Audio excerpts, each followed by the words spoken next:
연락할 곳이 있어요? 여전히 여자는 대답이 없다. 대신 얼굴을 들어 남자의 얼굴을 올려다본다. 가까이에서 보는 여자의 얼굴은 조금 낯설다. 밀랍처럼 짙은 화장기 속에서 두 눈은 우물처럼 깊다.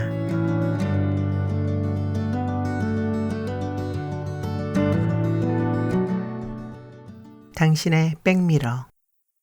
하성난. 남자가 밟고 선 것은 20개의 원통형 고정대 가운데 하나다. 쇼윈도의 마네킹들 사이에 선 채 남자는 하루 종일 똑같은 노래들을 듣는다. 랩과 빠른 템포의 최신 댄스곡 메들리는 자동 반복 버튼에 의해 폐장 시간까지 쉼없이 반복된다. 마네킹의 옷을 갈아입히느라 나사를 풀고 조이는 것이 되풀이되면서 나사못이 회전에 들어간 구멍이 커져버린 고정대는 남자의 몫이 된다. 매장의 가장자리를 따라 일정한 간격을 두고 신상품 의류를 입은 마네킹들이 남자처럼 똑같이 원통형 고정대 위에 서 있다. 고정대 위로 올라갈 때 시작된 노래가 다시 돌아오면 10분 동안의 휴식 시간을 갖기 위해 고정대 아래로 내려온다. 10분 동안 화장실도 다녀오고 졸음을 쫓기 위해 자동 판매기에서 커피를 뽑아 마시거나 간단한 맨손 체조도 할 수 있다. 그리고 선글라스 안경 아래 달라붙은 먼지를 티슈로 닦아낸다. 남자는 지난 2년을 50cm 남짓한 높이의 고정대 위에서 보냈다. 합판으로 짜맞춘 고정대는 남자의 체중을 이겨내지 못하고 4번이나 부서졌다. 고정대 위에 서면 100평 넓이의 코스모스 종합상가가 남자의 눈 아래 펼쳐진다. 주력 상품은 의류지만 레코드와 펜시 코너까지 모두 갖추고 있다. 남자의 시야 한가운데는 가장 넓은 매장을 가진 의류 코너가 자리 잡고 있다. 쇼핑몰 곳곳에는 감시 카메라가 은닉되어 있다. 감시 카메라는 천천히 좌우로 회전한다.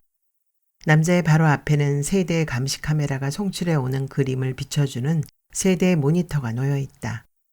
하지만 감시 카메라로도 잡을 수 없는 곳이 있다. 감시 카메라의 바로 아랫부분이나 감시 카메라가 오른쪽으로 간 사이의 왼쪽은 모니터에 나타나지 않는다. 그 부분을 남자는 사각지대라고 부른다. 사각지대는 결코 운전자들만 경험하는 것은 아니다. 빛과 그림자처럼 각이 있는 모든 곳에는 사각지대가 생기게 마련이다. 매장 직원들 사이에서 남자는 보조 백미러로 불린다. 코스모스는 명동 한복판에 자리 잡고 있다. 하루에도 수백 명의 손님들이 밀물처럼 왔다가 썰물처럼 빠져나간다. 남자는 고정대 위에 선 채 팔짱을 끼고 매장 안을 감시한다. 출입구 건너편의 고정대 위에는 정이 올라가 있다. 시선을 감추기 위해 쓴 거울형 선글라스는 남자가 시선을 바꿀 때마다 매번 다른 광경들을 반사한다. 매장 곳곳에 천장을 받치고선 기둥들과 나비 표본처럼 기둥에 걸린 옷과 옷걸이 사이사이의 복도에서 움찔거리는 사람들의 머리통이 남자의 안경알 속에서 파노라마처럼 흘러간다. 의류 코너를 훑고 펜시 코너로 가려던 남자의 시선이 다시 의류 코너로 되돌아와 멈춘다. 2개의 안경 아래 한 여자의 모습이 담긴다. 남자에게서 등을 돌리고선 여자는 소매와 치마통이 펼쳐진 채 기둥에 붙어있는 원피스를 바라보고 있다. 스판덱스 재질의 원피스 위로 작은 엉덩이의 실루엣이 그대로 드러난다. 긴 목과 허리, 발목, 손목에 이르기까지 단 한 곳도 군살이 붙지 않은 몸매다. 1년 내내 같은 포즈만 취하고 있는 마네킹과 달리 여자는 연신 꼼지락거린다. 이마로 흘러내리는 머리카락을 붙잡아 귓바퀴 뒤로 끼우고 댄스곡의 박자에 맞춰 고개를 까딱거린다. 여자가 보고 있는 것은 요사이 한창 유행하고 있는 회색 주름 치마다. 남자는 이 위에 선 채로도 파도처럼 밀려와 사라지는 유행의 흐름을 한눈에 파악하고 있다. 여자는 원피스가 걸린 기둥 앞을 떠나 천천히 신발 코너 쪽으로 간다.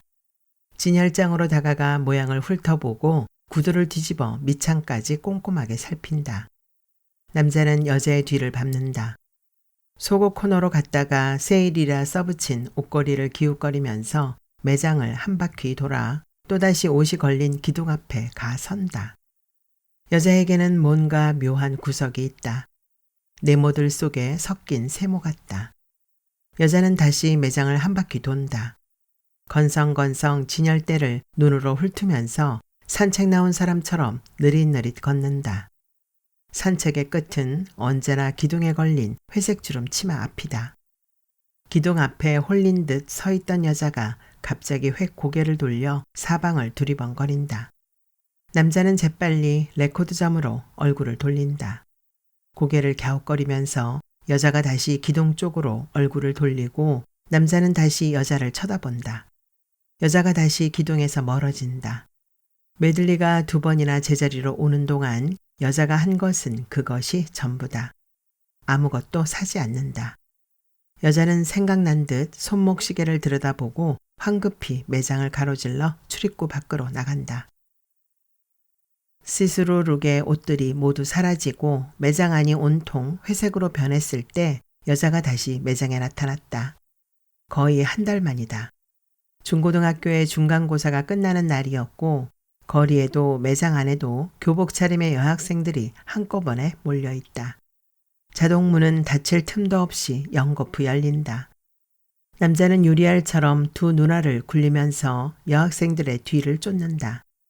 물건이 가장 많이 없어지는 때가 바로 이때다.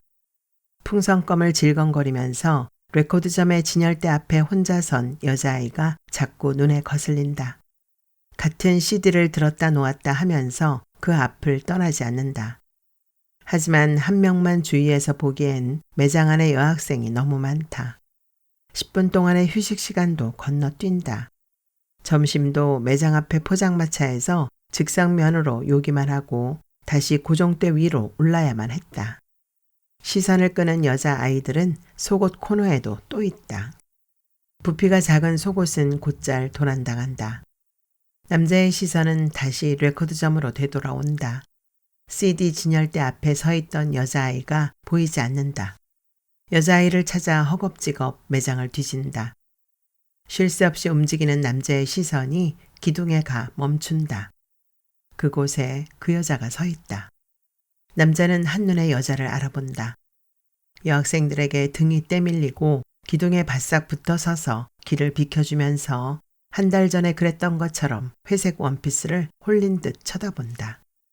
조심성 없는 여자아이의 핫도그가 여자의 등에 케찹을 묻힌다. 하지만 여자는 아랑곳하지 않는다. 여잔 다른 것에는 별로 관심이 없는 것 같다. 사람들에 휩쓸려 매장 이곳저곳에 모습을 나타내지만 건성으로 바라볼 뿐이다. 사람들 속에서 남자는 자꾸 여자의 모습을 놓친다. 하지만 쉽게 찾을 수 있다. 교복을 입은 올망졸망한 여자아이들 틈에서 짝달막하고 다리가 짧은 처녀들 사이에서 여자는 단연 돋보인다. 여자는 생각난 듯 손목시계를 보고 허겁지겁 카운터에 와서 선다. 카운터 앞으로 줄이 길게 늘어서 있다. 자신의 차례가 되길 기다리는 동안에도 여자는 뒤를 돌아 원피스가 걸린 기둥을 흘끔거린다. 여자가 카운터에 올려놓은 것은 끈없는 브래지어 2개다. 남자는 여자가 서 있는 기둥 앞으로 다가간다. 폐점 시간이 지나고 직원들도 모두 퇴근해 매장 안은 텅 비어 있다. 하지만 사람들의 온기가 남아있고 하루 종일 매장에 꽉 찼던 소음이 잔향처럼 남자 귀에서 윙윙거린다. 기둥 위에 걸린 원피스는 평범하다. 원피스의 어떤 점이 여자의 마음을 사로잡았는지 알 수 없다. 원피스의 안감에서 딸려 나온 코스모스라는 도장이 찍힌 가격표가 달랑거린다. 남자의 한 달 월급의 반에 해당하는 금액이다. 자동문이 열리면서 비릿한 비냄새가 스며든다. 빗줄기가 거세 열린 문 안까지 비가 들이닥친다. 닫혀야 할 자동문은 열린 채다. 센서를 살피기 위해 내려서다가 남자는 여자를 발견한다. 여자는 매장 안으로 들어서지 않고 자동문 바로 앞에 서 있다. 그래서 자동문이 계속 열려 있었던 모양이다. 비에 젖은 머리카락이 얼굴을 감싸고 낙지 다리처럼 달라붙어 있다. 우산으로 가리지 못한 발목까지 오는 치마는 빗물을 빨아들여 허벅다리까지 물기를 머금고 있다. 여자는 흘러내린 머리카락을 쓸어 올리고 치맛자락을 무릎께로 모아 힘껏 비틀어 물기를 짜낸다. 개점 직후이고 비가 와서 매장에 손님은 없다. 푸른색 유니폼을 입은 판매원들은 담당 구역을 벗어나 매장 한쪽에 모여 커피를 마시고 있다. 여자는 레코드점을 지나고 속옷 코너를 지나 남자의 예상대로 기둥 앞에 가 선다. 빗물에 젖은 옷 때문에 군살 없는 몸매가 더욱 두드러진다. 여자는 천천히 얼굴을 돌려 매장을 훑어본다. 여자의 시선이 고정대 위에 선 남자의 얼굴에 잠깐 머물렀다 떠난다. 손님이 없어 남자의 반대편에 놓인 고정대는 비어있다. 고정대 아래로 내려간 정은 카운터를 보는 여직원 앞에 서서 과장된 손짓 발짓을 섞어가며 우스갯소리를 들려준다. 매장 안에는 바이올린 선율이 흐른다. 기둥 앞에 서 있던 여자가 가볍게 한숨을 쉰다. 여자는 들어왔던 것에 역순서로 걸어 나간다. 속옷 코너를 지나고 레코드점의 진열대 앞에 선다. 진열대에는 가나다 순으로 정리된 CD들이 빽빽하게 꽂혀 있다. 여자가 진열대를 등지며 천천히 돈다. 핸드백을 들지 않은 여자의 한 손이 아주 빠르게 진열대 위를 훑는다. 여자의 손에 어느새 CD 한 장이 들려 있다. 여자의 두 손이 X자 모양으로 교차한다. 맞물린 여자의 두 손목이 서로 떨어진다. 여자의 두 손은 10개, 20개로 보이다가 돌고 있는 선풍기의 날개처럼 보이지 않기도 한다.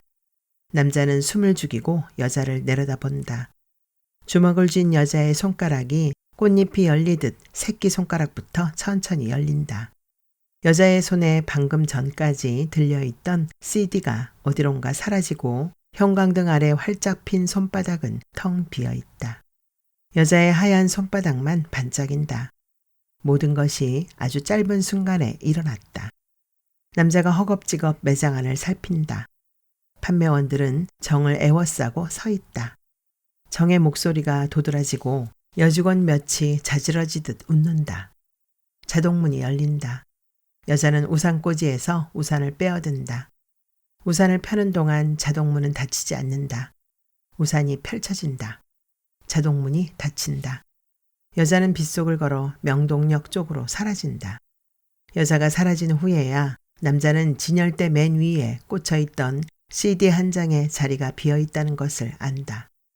여자는 정확히 28일마다 매장에 들른다. 그때마다 기둥에 걸려있는 회색 원피스 앞을 기웃거렸고 인조 다이아몬드가 깨알처럼 박힌 머리핀 한 쌍과 인조견 스카프, 손수건, 양말 한 켤레를 훔쳤다. 하지만 남자는 일부러 여자를 못 본 척했다. 그래서 여자는 주기적으로 매장에 온다. 남자는 여자가 오는 날짜를 수첩에 표시해 두었다. 남자의 예상이 맞다면 오늘은 여자가 오는 날이다. 기말고사가 끝나 점심시간이 되기도 전에 매장은 여학생들로 꽉 차 있다. 고정대 위에 선 정과 남자는 팔짱을 낀 채 매장 안을 살핀다. 여자아이들이 한 번에 몰려들고 매장 안은 물이 끓어오르는 주전자 속처럼 소란스러워진다. 정이 남자를 향해 나지막이 휘파람을 한 번 분다. 휘파람은 남자와 정 사이에 암호였다. 냄새가 난다 일 때는 휘파람을 한 번, 증거를 잡았다 일 때는 휘파람을 연신 분다. 정이 턱짓으로 방향을 가리킨다. 여학생이겠지 하고 생각하면서 정이 가리키는 곳을 쳐다본다. 기둥 앞에 여자가 서 있다. 여자는 기둥에 걸려있는 옷과 똑같은 옷을 판매원에게서 받아들고 탈의실의 커튼 안으로 사라진다. 잠시 후 회색 원피스 차림의 여자가 나온다. 맞춤복처럼 품이 딱 맞는다. 여자는 등신대 거울 앞에 서서 뒷모습과 앞모습을 찬찬히 비춰본다. 어머, 모델 같아요. 판매원은 호들갑스럽다. 여자는 손가락으로 마네킹들 중에 하나를 가리킨다.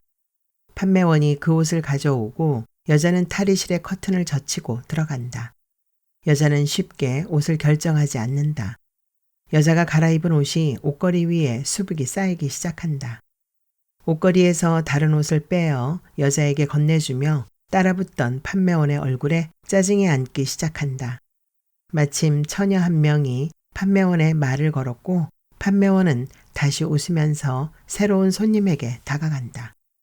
여자가 다시 탈의실 안으로 사라졌고 잠시 후 나타났을 땐 입고 온 옷이 아닌 맨 처음 입었던 기둥에 걸린 회색 원피스 차림이다. 회색 원피스를 입은 여자가 매장 안으로 들어오는 사람들을 피하면서 조금씩 출입구 쪽으로 다가온다. 남자의 귓속으로 호루라기 같은 정의 휘파람이 쏟아진다. 자동문이 열리고 여자의 몸이 빠져나가려는 순간 남자는 살짝 그 앞을 가로막는다. 정에 눈이 있었고 원피스는 매장 안의 물건 중에서도 고가품에 속한다. 남자는 여자의 겨드랑이 사이로 팔을 낀다. 얇은 옷 속의 여자의 살은 따뜻하고 말랑말랑하다. 몇 번 팔을 빼내려 하던 여자가 얌전히 남자를 따라갔다. 공장으로 반품하지 않은 불량 제품들과 손님들이 수선을 맡긴 옷들이 선반 가득 쌓여 있다. 매캐한 냄새는 옷에서부터 풍겨온다. 창고로 들어서자마자 여자가 재채기를 한다. 장마철이 시작되진 않았지만 비가 자주 내리고 있다. 바닥에서 가까운 곳에 놓인 옷 위에는 하얗게 곰팡이가 피어 있다. 남자는 그제서야 여자에게서 팔을 뺀다. 경고문을 보았겠죠? 가구가 없는 공간에서 남자의 목소리가 울린다. 물건을 훔칠 경우 50배 보상해야 한다는 팻말 말이에요. 여자는 남자가 물어보는 말에 대꾸를 하지 않는다. 물론 보았겠죠. 하지만 이번 것은 너무 컸어요. 눈 감아주기에는 말이에요. 게다가 정의 눈에 먼저 띄어버렸으니까요. 여자의 어깨가 조금 움찔한다. 왜 물건을 훔치는 거죠? 하기야 아무도 물건을 훔치지 않는다면 당장 우리 밥줄이 끊어지겠지만요. 연락할 곳이 있어요? 여전히 여자는 대답이 없다. 대신 얼굴을 들어 남자의 얼굴을 올려다본다. 가까이에서 보는 여자의 얼굴은 조금 낯설다. 밀랍처럼 짙은 화장기 속에서 두 눈은 우물처럼 깊다. 서늘한 지하수가 담겨 있을 것 같은 눈빛이다. 어쩔 수 없군요. 하지만 아무 말도 안 하니. 여자는 순순히 남자에게 핸드백을 건넨다. 립스틱과 분통 같은 잡동사니 속에 낮게 포장된 생리대가 섞여 있다. 생리를 할 때마다 습관적으로 물건을 훔치는 여자들을 많이 보아왔다. 그러고 보니 여자는 28일 주기로 매장에 왔다. 여자 또한 그런 부류인가 보다. 먼지와 곰팡이 냄새 속에 섞여 여자의 짙은 화장수처럼 땀 냄새가 풍겨온다. 여자의 목덜미 부근에서 비어져 나온 가격표가 대롱거린다. 핸드백 안에서 신분증이나 명함 따위를 발견할 수 없다. 대신 일회용 라이터가 들어있다. 남자는 담배를 피워문다. 라스베거스, 미희, 항시 대기 중. 그 밑으로 7로 시작되는 전화번호. 이렇게 하죠. 옷만 돌려받고 보내드리죠. 하지만 한 번뿐이에요. 다음부터는 나도 어쩔 도리가 없어요. 여자가 입고 온 옷은 매장 탈의실에 그대로 걸려있다. 창고 안에서 옷을 갈아입고 나온 여자가 뒷문으로 나가려다 되돌아와 남자의 바지 주머니에 무언가를 찔러 넣는다. 빨간 꽃잎이 하늘거리는 라스베거스 라이터다. 예정대로라면 여자는 25일에 이곳에 와야 한다. 하지만 일주일이 지나도 나타나지 않는다. 그 사이 유행은 다시 바뀌기 시작했다. 니트류가 매장을 조금씩 점령하기 시작한다. 한 달이 되기도 전에 여자가 쳐다보던 원피스는 매장에서 자취를 감출 것이다. 남자의 거울형 선글라스에는 자주 기둥의 원피스가 들어와 있다. 남자는 라이터에 적힌 전화번호로 전화를 건다. 변성기의 소년 같은 목소리가 전화를 받는다. 자가용을 이용하실 건가요? 라고 목소리가 묻는다. 전철을 탈 거라는 남자의 대답에 잠깐 기다리세요 하고 목소리가 멀어진다. 목소리는 누군가를 불러 전철을 타면 어디서 내려야 하느냐고 고함을 친다. 가까운 전철역은 용산과 한남역이랍니다. 하지만 많이 걸어 올라오셔야 해요. 이태원 쪽으로요. 일단 거기까지 오시면 간판이 보입니다. 라스베가스 네온 사인은 웨이터의 말대로 먼 곳에서도 한눈에 띈다. 고층 빌딩의 옥상에 걸린 네온 간판은 켜졌다 꺼졌다를 반복하면서 주의를 끌고 있다. 남자는 전철 대신 택시를 탔다. 전철을 갈아타고 걷고 할 마음의 여유가 없었다. 옥상에 붙은 네온 간판과는 달리 라스베거스는 깊은 지하에 있다. 식빵처럼 두툼한 문을 잡아당기자 팥죽색의 깔개가 깔린 계단이 펼쳐진다. 블루스 곡이 끈적끈적하게 계단 위로 올라오고 있다. 계단 끝에 유리문이 있다. 유리문을 밀치자 넓은 홀이 나타난다. 중앙의 둥근 스테이지 위에는 부둥켜 안은 남녀들이 4분의 4박자로 움직이며 연체 동물처럼 흐느적거린다. 미러볼이 각양각색의 불빛 조각을 바닥으로 떨어뜨리면서 천천히 돌고 있다.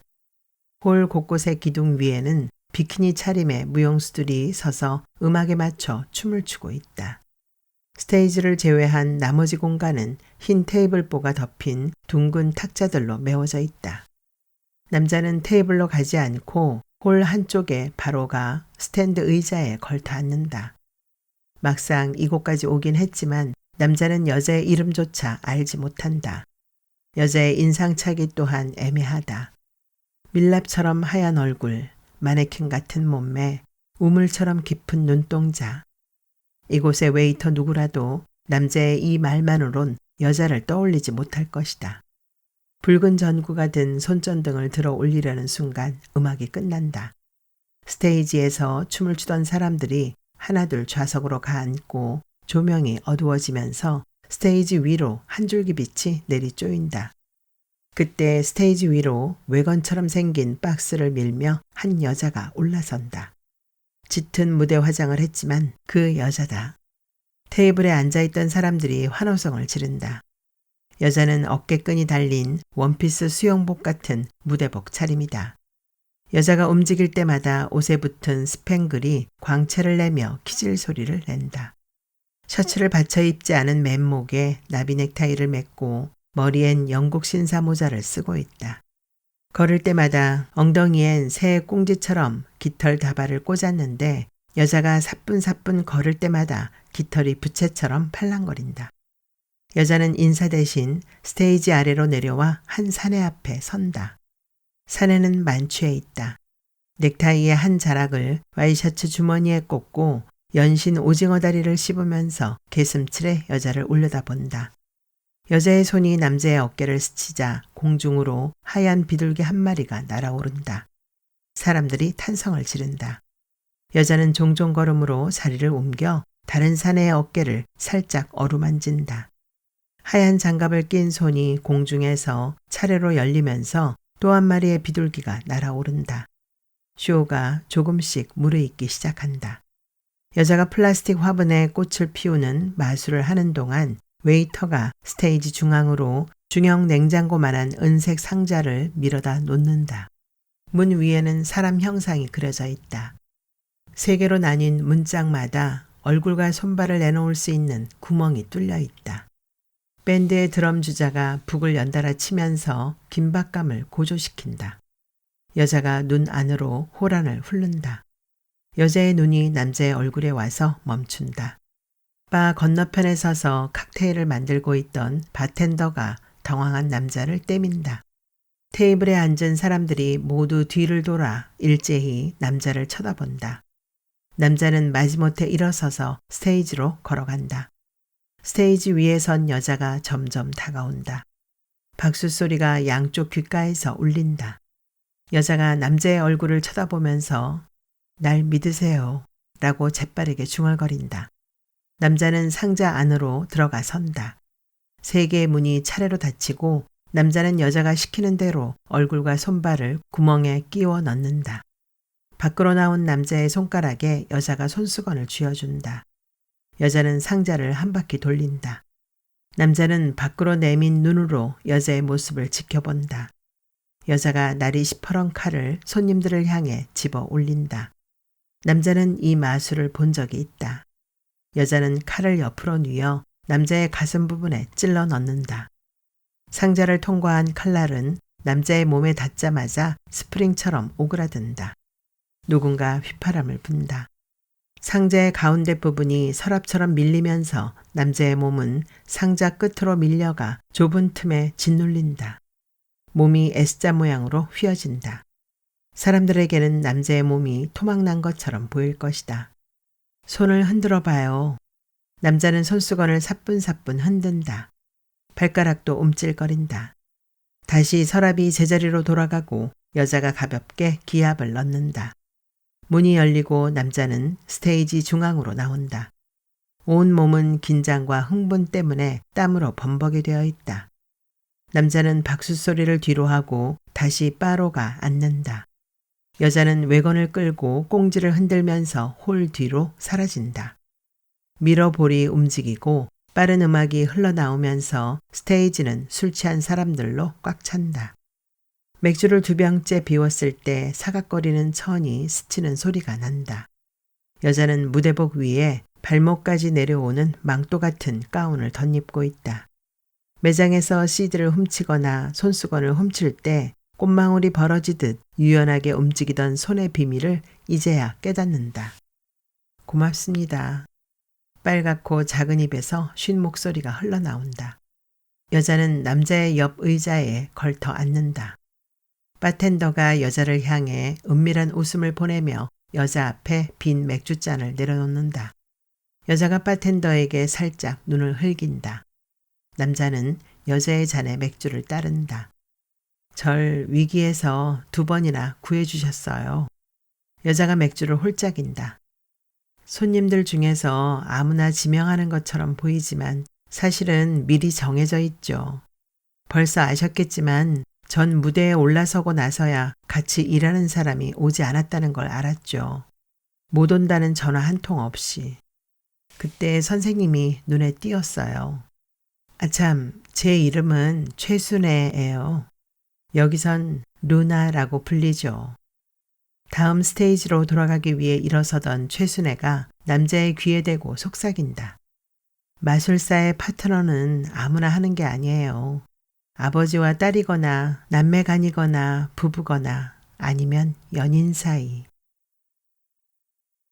이제 매장에서 최순애를 볼 수는 없다. 이번엔 남자가 최순애를 보기 위해 라스베가스로 간다. 최순애는 라스베가스에서 2타임, 그리고 라스베가스에서 한 블럭 떨어진 판타지아에서 2타임을 뛰고 있다. 장소를 이동할 때마다 마술 도구들은 봉고차에 실어 나른다. 봉고차의 뒷칸에는 마술에 쓰이는 잡동사니들과 조롱 안에 든 비둘기 3마리, 스팽글이 붙고 꽁지가 달린 무대복들이 여러 벌 걸려 있다. 최순애를 만나러 가는 횟수가 늘어나면서 남자는 자연스럽게 최순애의 조수 역할을 맡는다. 최순애가 손님들 사이에서 남자를 지적하면 남자는 머뭇거리고 쑥스러워하는 능청스러운 연기까지 해냈다. 쇼가 시작되기 전이면 남자는 최순애와 함께 출연자 대기실에서 연습을 한다. 마술에는 눈속임과 빠른 손동작 이렇게 2가지 기술이 있어요. 남자는 괴짝 안에 들어간다. 최순애가 괴짝 뚜껑을 닫고 커다란 자물쇠를 건다. 최순애가 기압을 넣고 다시 괴짝의 뚜껑을 열면 남자는 온데간데 없이 사라지고 괴짝은 비어 있다. 괴짝 밑에는 보이지 않는 빈 공간이 있다. 괴짝 안으로 들어가 뚜껑이 닫히면 남자는 재빨리 괴짝 바닥에 비밀 덮개를 열고 그 밑에 좁은 공간 속에 몸을 숨긴다. 하지만 남자의 덩치 때문에 덮개를 감쪽같이 닫기란 쉽지 않다. 아버지에겐 내가 유일한 혈육이었죠. 아버지의 파트너는 엄마가 했었어요. 엄마가 돌아가신 후 자연스럽게 내 차지가 되었고요. 어렵진 않았어요. 내가 태어나기도 전에 아빤 마술사였으니까요. 난 장난감 대신 마술 도구들을 가지고 놀았죠. 밤무대에 서지 않는 나머지 시간들을 아버진 새로운 마술을 연구하는 걸로 보냈어요. 나중에 비밀 노트를 보여줄게요. 난 초등학교 5학년 때부터 밤무대에 섰죠. 텀블링이나 원반 돌리기로 흥을 돋우기도 했어요. 중학교에 들어가니까 공부 따라잡기가 힘이 들대요. 자연스럽게 흥미도 없어졌고요. 겨우 중학교는 졸업했어요. 내가 여자애가 아니라 남자애였더라면 어땠을까요? 그럼 아버지에게는 파트너가 없었을 거예요. 제잘거리던 최순애가 갑자기 입을 악 다문다. 그럴 때면 최순애의 두 눈은 두레박이 가 닿지 않는 깊은 우물처럼 보인다. 정과 남자는 사장실에 서 있다. 사장실은 코스모스가 들어있는 건물의 맨 꼭대기층에 있다. 노크를 했을 때 사장은 등받이가 높은 의자에 반쯤 기대 앉아 졸고 있었다. 이제 갓 40을 넘긴 사장은 자리를 고쳐 앉으며 가볍게 하품을 한다. 사장은 집게 손가락으로 남자를 가리킨다. 너 이곳에서 일한 지 얼마나 되었지? 연말이면 꽉 찬 3년이다. 3년이면 매너리즘에 빠질 때도 되었겠지. 넌? 사장이 턱끝으로 정을 가리킨다. 정은 남자보다 한 달 늦게 이 일을 시작했다. 3년이면 백미러에 녹이 낄 때도 되었겠지. 사장은 의자에서 일어나 창가로 가 명동 거리를 내려다본다. 너희 놈들의 매너리즘 때문에 내 광에서 쌀이 새고 있지. 거리에 나가면 일하겠다는 애들 천지야. 남자와 정은 심할서를 썼다. 사장은 월급날인 오늘부터 석 달 동안 월급의 20%를 깎겠다고 엄포를 놓았다. 라스베가스와 판타지아의 쇼를 끝내고 집으로 돌아오면 새벽 2시다. 고정대 위에 서면 아침부터 졸음이 엄습한다. 집중력이 떨어지고 폐점 시간이 되기만을 기다린다. 자꾸 감기는 눈꺼풀은 선글라스로 가릴 수 있었다. 문을 닫고 나가는 남자의 뒤에 대고 사장은 짜증이 섞인 목소리로 돈을 받으려면 돈값을 하라고 했다. 오늘은 평일이고 개점 바로 직후여서 매장은 한산했다. 매장 안에는 고작해야 10명 남짓한 손님들이 있을 뿐이었다. 방심한 것이 화근이었다. 남자는 졸고 있었고 정은 고정대 위에서 카운터를 내려다보며 미쓰리와 이야기를 주고받고 있었다. 마침 매장을 순찰하러 들른 사장의 눈에 한 여자애가 잡혔다. 여자애는 품이 큰 트렌치코트를 입고 있었다.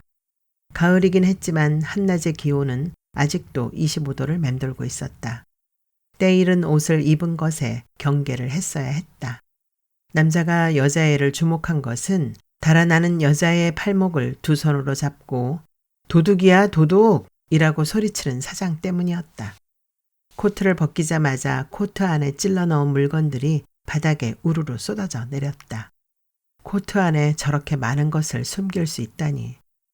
그 많은 것을 훔치는 동안 너희 놈들은 뭘 했느냐면서 사장이 정과 남자를 다그쳤다. 여자아이의 부모가 왔다. 여자아이는 고등학교 3학년생이었고 입시를 앞두고 있었다. 입시 스트레스 때문에 이런 짓을 한 것 같다고 부모는 울먹이면서 선처를 바랬다. 사장은 경찰서로 가든가 50배에 해당하는 금액을 물어내라고 했고 부모는 50배를 무는 쪽을 선택했다. 퇴근 때 남자는 20%가 삭감된 월급을 받았다. 매장의 쇼윈도와 출입구 위로 셔터가 내려져 있다. 남자와 최순애는 봉고차를 길 건너편 주차장에 세우고 일부러 먼 길을 걸어온다. 판타지아에서 마지막 쇼를 끝내고 명동으로 오니 새벽 2시 10분이다.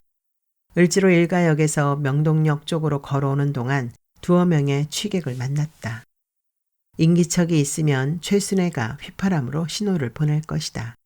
셔터의 열쇠 구멍은 눈을 감고도 찾을 수 있다.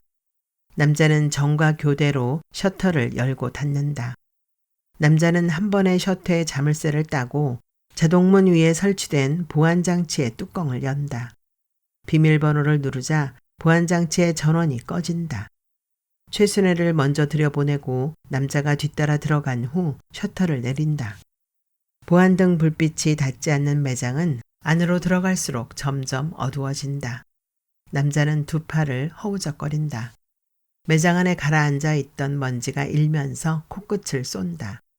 손끝이 자꾸 옷걸이들을 건드린다. 하마터면 넘어지면서 CD 진열장을 흐트러 놓을 뻔하기도 한다. 아무런 표시 없이 들어왔다가 나가야 한다. 내가 할게요. 최순애가 남자를 앞지른다. 최순애는 한 번에 기둥 앞에 가 선다. 그리고 기둥 아래를 더듬어 옷걸이에 걸린 옷을 빼낸다. 남자는 마네킹들 사이에 선 채 망을 본다. 최순애는 출입구 쪽으로 나오면서 머리핀과 브로치, 연필 한 다스를 짚는다. 무대복 위에 덧입은 망토 속으로 물건들이 사라진다. 최순애가 허리를 굽혀 거리로 나가고 뒤따라 나가려던 남자는 매장 가장자리에 둘러선 마네킹들을 훑어본다. 나 먼저 떠난다. 셔터를 내려 잠그고 보안장치를 다시 가동시킨다. 최순애가 가져온 것은 항상 쳐다보던 원피스다. 원피스를 무릎 위에 펼쳐놓고 최순애가 어린아이처럼 웃는다. 망토 안에서 꺼낸 자디잔 물건들을 바닥에 늘어놓는다. 노획물이라도 되는 것처럼 의기양양하다. 눈치 못 채게 가져왔어요. 그리고 안다 해도 무슨 걱정이에요. 당신이 깎인 월급만큼만 가져왔는걸요. 남자와 최순애는 봉고차 뒷칸에 앉아 사발면을 먹는다. 이제 1시간 후면 아침이다. 숯불구이 오징어는 눅눅해지면서 봉지에 잉크 냄새가 배어버렸다. 최순애는 오징어를 맛있게 먹는다. 여자의 얼굴엔 순박한 최순애와 화려한 최루나의 얼굴이 동시에 들어있다. 루나는 달의 여신이래요. 맨 처음 아버지를 따라 밤무대에 섰을 때 그곳 사장님이 예명을 지어줬어요. 훨씬 나중에야 루나가 누군지 알게 됐어요. 내 쇼를 보던 대학생이 대기실로 날 찾아왔었죠. 루나는 양치기 소년을 사랑해서 소년에게 영원한 잠을 재우고 밤마다 함께 보냈대요. 루나는 또 다른 이름으로 불리는데 그건 잊어버렸어요. 그런데 나한테 루나와 비슷한 면이 있는 것 같아요. 이 옷에 대한 집착만 봐도 알 수 있죠.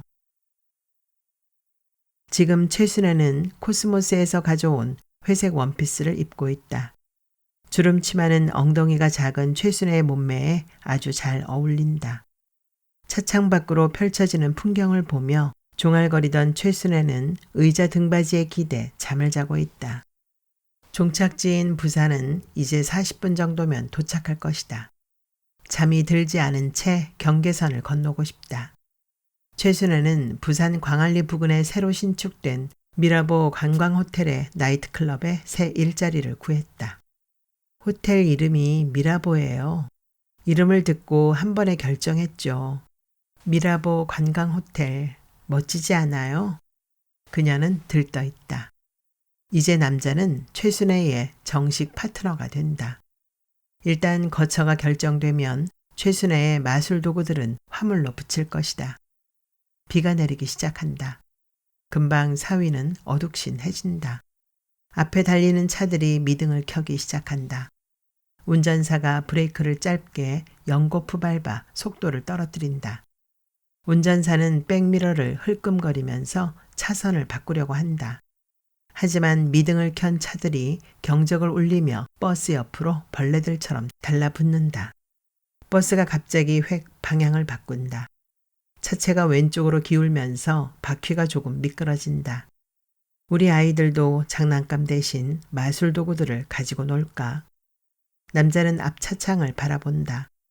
2개의 와이퍼가 번갈아가며 빗물을 쓸어낸다. 차창 위에는 작은 액자가 걸려 있다. 이국 소녀가 무릎을 꿇고 앉아 기도를 올린다. 아빠, 오늘도 무사히. 갑자기 몸이 한쪽으로 쏠리면서 이국 소녀의 모습이 빙그르르 돈다. 창밖의 풍경들이 엿가락처럼 늘어지면서 언덕 아래로 펼쳐지던 감탕밭이 남자의 얼굴로 확 달려든다. 남자의 몸은 세탁기 속의 빨래처럼 몇 번이나 돈다. 남자는 꿈결처럼 눈을 뜬다. 눈 위가 찢겨 피가 뺨을 타고 흐른다. 의자들은 뒤집혀진 채로 남자의 얼굴 위에 매달려 있다. 안전벨트로 의자에 거꾸로 매달린 사람들의 두 팔과 두 다리가 힘없이 대롱거린다. 남자의 오른 발목은 환기구의 문틈에 끼어 있다. 남자는 허겁지겁 최순애를 찾는다. 앞차창은 심하게 균열이 가 있어 밖의 풍경을 볼 수 없다. 여기저기서 신음소리가 새어나온다. 남자가 고개를 돌리자 버스의 측면에 달린 커다란 백미러가 눈에 들어온다.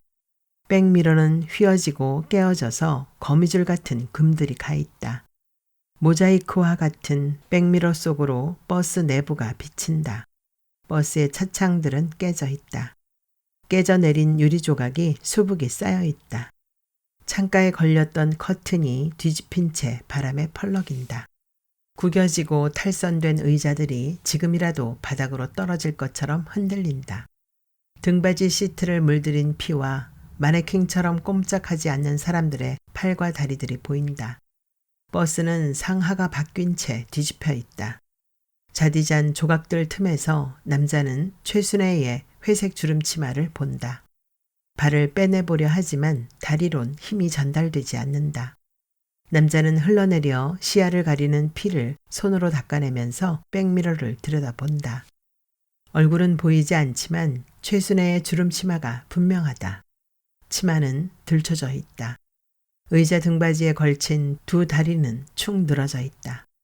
남자의 시선이 두 다리를 따라 올라가 사타구니에 머문다. 군더더기 하나 없는 최순애의 몸 가운데 그 부분에 유일하게 군더더기가 붙어 있다. 달라붙은 속옷 위로 감추지 못하고 드러나 있는 불룩 솟은 군살덩어리. 와지끈 소리가 나면서 위에서 대롱거리던 의자가 사정없이 남자의 머리를 덮친다. 팟 소리와 함께 화면이 꺼진다.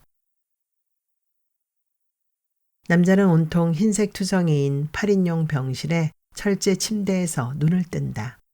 남자의 신경은 간호사가 찌른 주사바늘에 반응했고 남자가 눈을 뜨고 처음 내뱉은 말은 아야였다.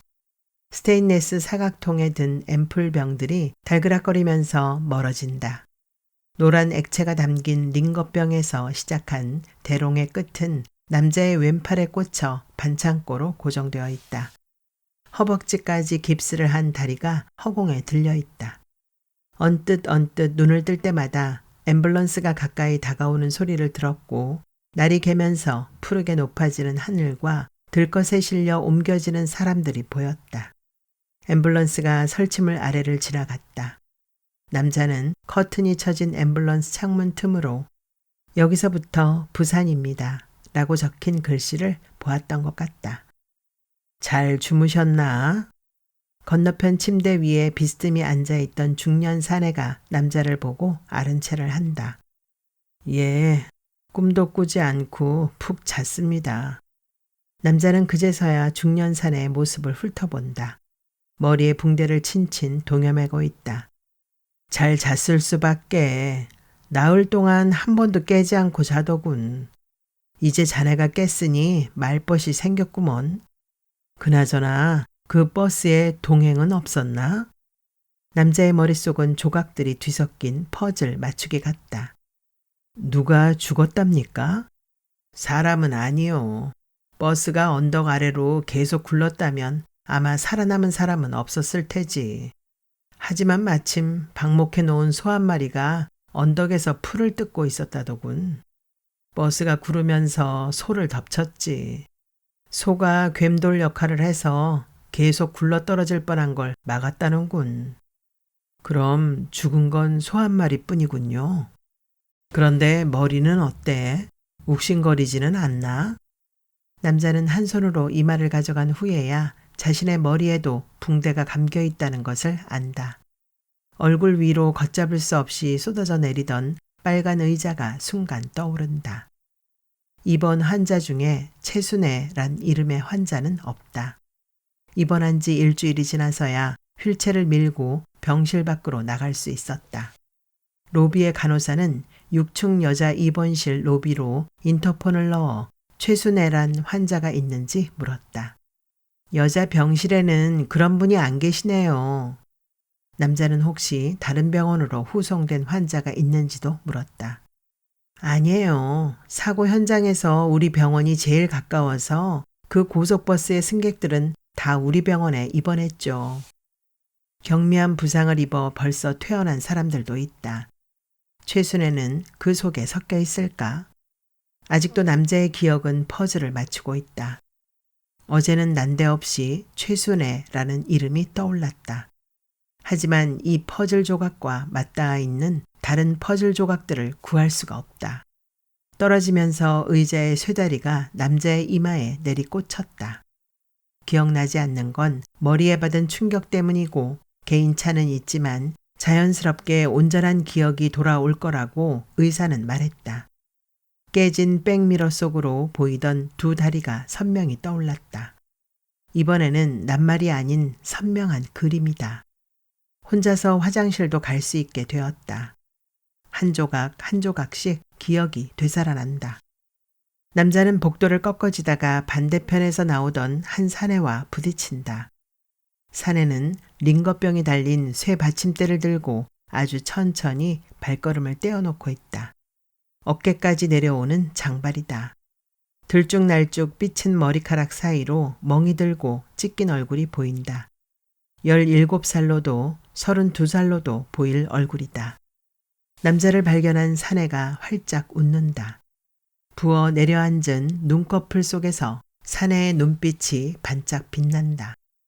혹시 절 아세요? 남자는 사내의 얼굴을 올려다보며 묻는다. 사내의 얼굴은 조금씩 굳어졌고 두 눈동자는 우물속처럼 어두워진다. 죄송합니다. 제가 사람을 잘못 보았군요. 제가 아는 사람과 너무도 비슷해서. 사내는 쇠 받침대를 먼저 앞으로 옮겨놓고 두 다리를 천천히 내딛는다. 실례입니다만 혹시 사고 난 그 버스에 타고 계셨나요? 남자는 조금씩 멀어지는 사내의 등에 대고 소리친다. 사내는 뒤를 돌아보지 않은 채 고개만 가로젓는다. 잠깐 스쳤지만 사내의 눈빛은 너무도 낯이 익다. 하지만 남자는 온통 최순애라는 여자에 대한 생각뿐이다. 대체 그 여자는 누굴까? 순간 정광석화처럼 남자의 머릿속에 새로운 단어가 떠오른다. 남자는 조심스럽게 입속으로 단어를 굴려본다. 몇 번 되새기다가 마침내 입 밖으로 말을 내뱉는다. 미라보 관광호텔.